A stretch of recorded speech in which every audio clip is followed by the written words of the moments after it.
In today's video, I'm going to be talking about how you can communicate with your provider if you're thinking about tapering off your psychotropic medication.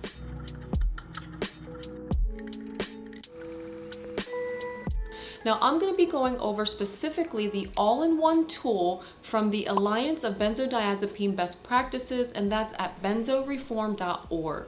So this all-in-one tool includes 4 steps. Step 1, review and understand the prescriber information pamphlet. Step 2, review and understand the pamphlet communication guide. Step 3, review the pamphlet and communication guide summary. And then step 4, print the prescriber information pamphlet and communication guide summary to prepare you for your appointment. Now, all of these documents are downloadable on the website, and they can also be modified for the antidepressants. However, in step 1, the prescriber information pamphlet is geared more towards benzodiazepines, so instead of handing them that, you can hand them a research article on SSRIs and antidepressant withdrawal, which I'll have a link to Dr. Mark Horowitz's website and his research articles on the topic down in the description, but you could use an article like that to hand to the prescriber in lieu of the prescriber information pamphlet. You could also use the Maudsley Deprescribing Guideline as a reference or resource to the evidence base on tapering off of your antidepressant or other psychotropic medications. Now, as you're going through all of these steps, you're probably thinking that, is my provider even going to respond?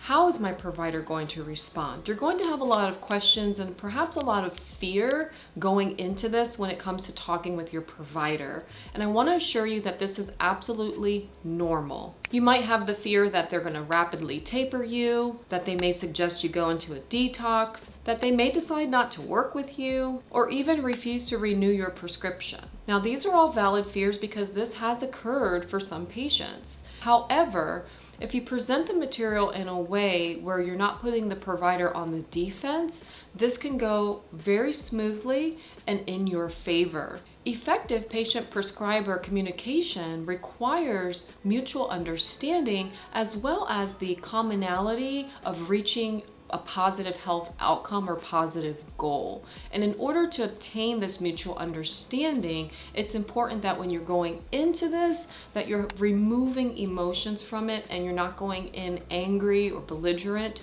because that's going to put the provider on the defensive right off the bat. Because the goal of this whole process is not to make the provider the bad person or to even make this about you versus the provider. The goal is to establish a collaboration between you and the provider where you can gain their assistance in helping you to taper off and deprescribe your psychotropic medication.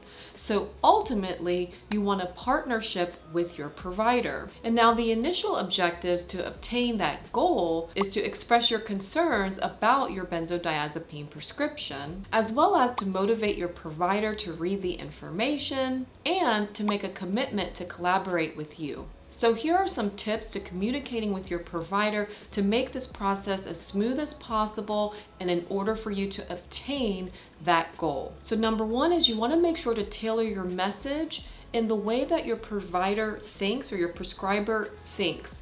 And this is using like the voice of medicine. So talking about when you give them the pamphlet, evidence-based research. That's what they're used to seeing, not I Googled such and such. Then they're going to automatically turn off. So you want to say, I've looked into some evidence-based research, or here's a summary of evidence-based research. Using that term is using the voice of medicine, a term that they're familiar with, so that they can understand that you've actually done your homework and you weren't just Googling around into forums on Reddit and things like that. You also want to be mindful of their time because obviously they're going to be short on time, and also understanding that they may not be aware of the research behind benzodiazepines and the dangers of prescribing benzodiazepines. So when you present them the evidence-based research, you don't want to put them on the defense by saying, you did the wrong thing. Here's all this information I found and everything you did was wrong. You don't want to do that. Here, I found this information on benzodiazepines. I'd like you to review it. Let me know what you think. something like that, to leave it open so that they are not on the defense as you're handing them the information and putting them on that defensive side. So you just want to bring it to them in an objective way, and again, just trying to remove the emotion from it. Which brings us to tip number 2, which is be respectful. So of course, keep your emotions in check. Try to refrain from yelling and getting upset.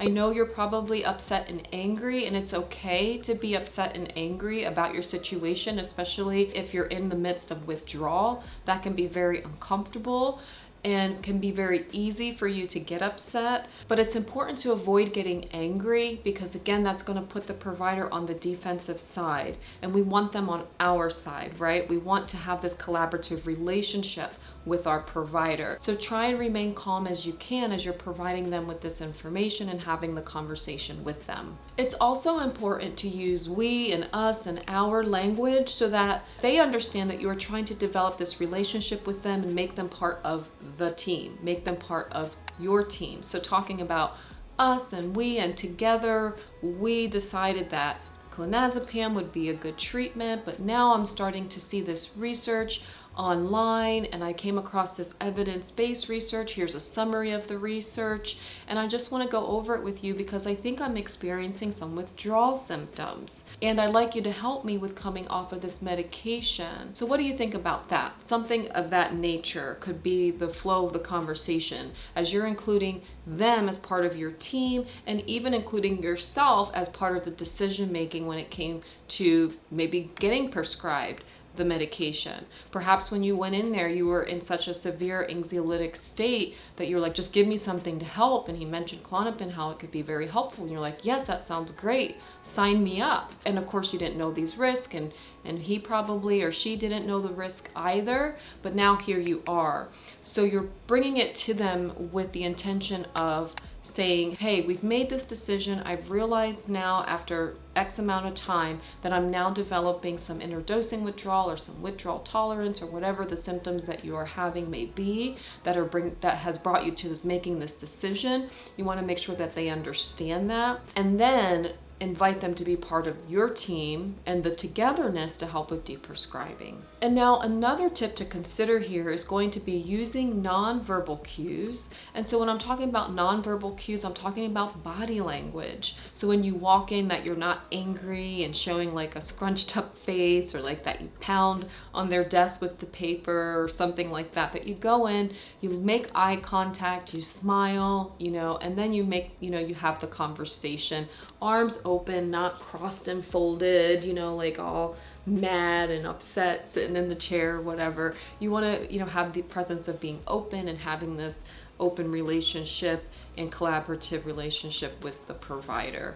So body language is going to be key here as well. And then the last tip I have about communicating is going to be showing your commitment and having some notes written down. You're going to come in there with the pamphlet, the communication guide, and perhaps a notepad with, your points that you have that you want to make sure that you talk about with your provider. And that may be like the medication you're taking, the dose, along with what are your symptoms that you're experiencing that made you make the decision to want to come off the medication, etc. So just kind of having these points on a piece of paper so that you make sure to cover that with him or her, because it can be difficult in this setting and you don't want to forget anything because maybe you're stressed as you're going into the doctor's office, right? So having your key points written down will not only help you remember what you need to say or the key points, but it also shows your provider that you actually took the time to look this over and bring this to their attention. So it shows your commitment to this whole process.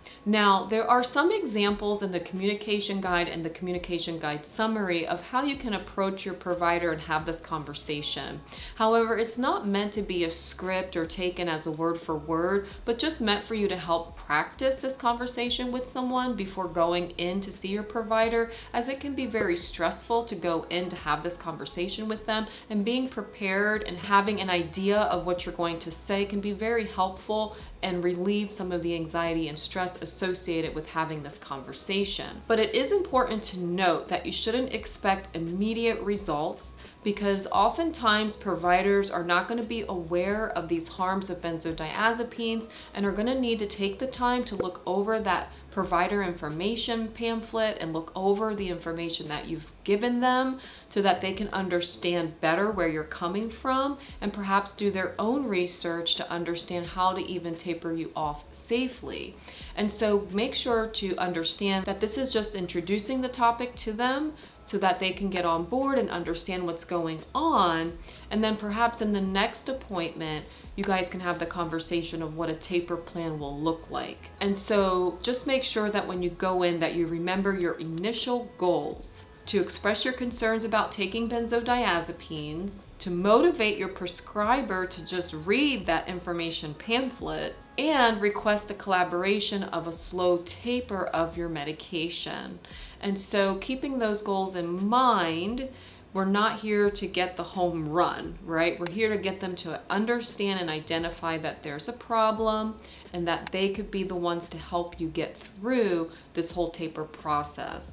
But don't expect for them to start with a taper right away, because it's going to take time for them to understand the process altogether. Now, in the unfortunate circumstance that your provider is dismissive, there are a couple of things in the communication guide that you can say, but if ultimately the provider just denies the whole situation and doesn't want to help you, then you'll need to look for another provider.